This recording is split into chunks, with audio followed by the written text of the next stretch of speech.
Так, мы завершаем нашу работу. Мы уже проработали 2 часа. Кимари, ну че, Миндер.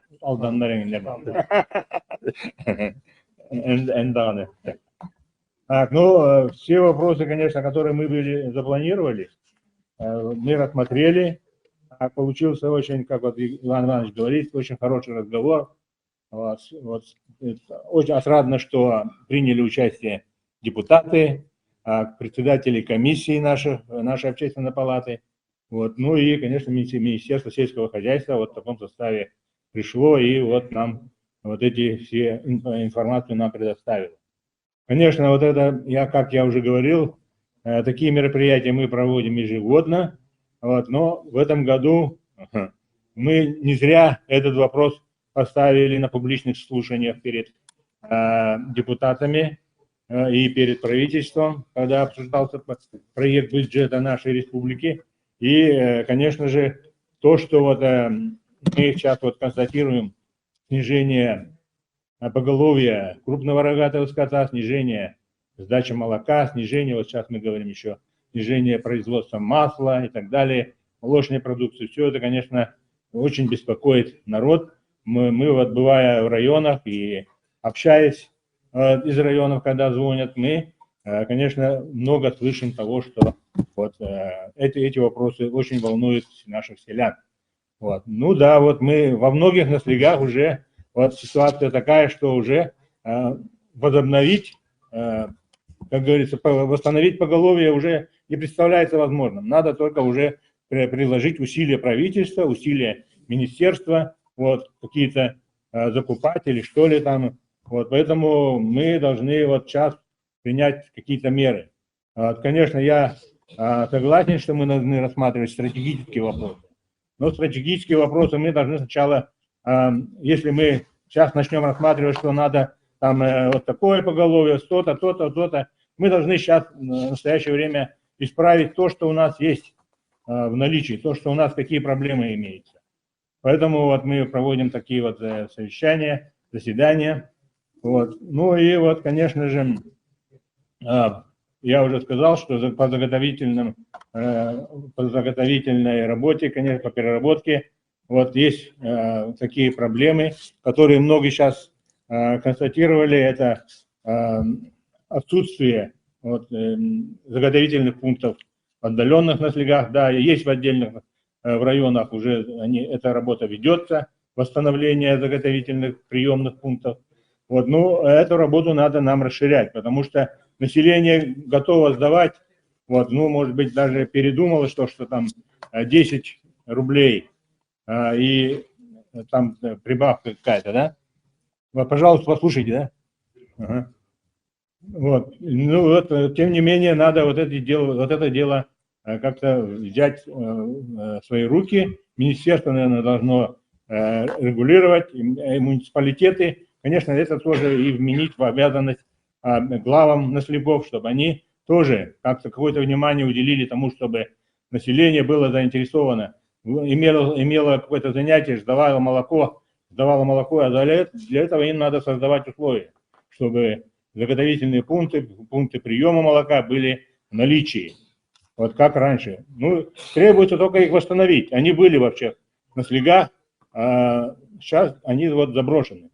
Вот поэтому надо там приложить какие-то усилия. Так, ну вот мы еще, когда сегодня приглашали директора ЯНИС, он, может быть, присутствует там онлайн, Чиросова Михаила Михайловича. Вот мы тоже говорили об этом, недавно встречались с ним. И вот, конечно же, хотелось бы тоже мнение науки тоже нам слышать. Вот в прошлом году мы с Леонидом Николаевичем, Леонид Николаевичем мы в прошлом году начинали эту работу. Он к нам приходил, отчитывался, рассказывал свои планы. Ну вот с Михаилом Михайловичем тоже мы будем держать такую же связь. Ну, конечно, я тоже присоединяюсь ко всем поздравлениям к новым депутатам, особенно Александру Павловичу. Я еще раз хочу подчеркнуть, что вот когда мы критикуем, конечно же, я ни в коей мере не вижу в этом вины Александра Павловича. Вот мы с ним наладили очень конструктивную работу в прошлом году. И результат то, что вот в этом году, а прошлые годы мы знаем очень тяжелые были. И засуха, и наводнение, и так далее, и саранча, и так далее. Но тем не менее, сельское хозяйство у нас не сильно вот такого вот понесло такие убытки, не так уж пострадало, как вот бывало вот в истории. Мы вот помните, вот, когда целыми фермами замораживали, там, вывозили и так далее. Вот. Ну, в этом плане, конечно, я думаю, Александр Павлович приложил все усилия, очень открыто он работал, и вот в общественной палате всегда он присутствовал и присутствовал на наших заседаниях, отчитывался и, конечно же, выслушивал, какие у нас будут предложения. Вот. Поэтому концепцию, конечно, вот правильно говорит Иван Иванович, где-то там разрабатывают концепцию развития сельского хозяйства. Вот мы сейчас только слышим, оказывается, где-то разрабатывают концепцию развития Арктики, тоже где-то разрабатывают. Тоже, а мы вот только, как говорится, после этого узнаем, когда оно будет принято, наверное. Это наш недостаток, видимо, по вашим. Да, наверное, скорее всего. Надо как-то вот активизировать в этом плане работу аппарата. Агентуру надо внедрить. Вот. Ну и, конечно, я хочу подчеркнуть, тоже вот согласен с Михаилом Семеновичем, когда он говорит, что Штыровым, да, была заложена хорошая основа для того, чтобы начинать развивать сельское хозяйство. Была программа социально-экономического развития, сельского хозяйства республики. Вот. И на этой основе нами, вот в моем УЛУСе, когда я работал главой, мы разработали тоже программу развития Момского района, которую он впервые увидел и сказал, эту программу надо разрабатывать во всех УЛУСах. Вот. Конечно же, где мы расписали все наши возможности, вот. Конечно, у него было пожелание более так, как говорится, радикально перестраивать, ну и мы так договорились с тем, что мы внесли свои предложения. Программа была разработана не только нами, мы согласовывали во всех министерствах, Министерстве экономики, Министерстве сельского хозяйства и в других. Вот, поэтому программа была, она стала основой для того дальнейшего развития того времени Момского УЛУСа. Вот, УЛУС тогда занимал всегда первые и вторые места в социалистическом соревновании. После нас, Верхояне. Нет, были времена, и мы впереди стояли. Николай Степанович не даст соврать. Вот. Иван Петрович тоже там был и так далее.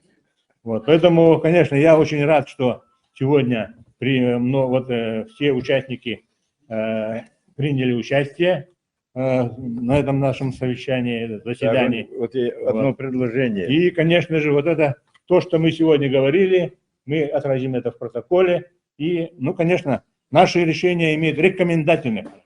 Поэтому мы, конечно, будем вносить свои предложения, а там как правительство решит, как Илтумен решит, это, как говорится, и в связи с этим, дело хозяйское. Сергей Августович и коллеги здесь сидящие, вот, я давно говорил и сейчас, значит, вот, еще раз в своих мыслях, значит, убеждаешь, что этот стратегический вопрос, значит, судьбы села, в том числе Арктики, надо было поднять на более широкий уровень, на уровень, значит, пленарного заседания Общественной палаты республики.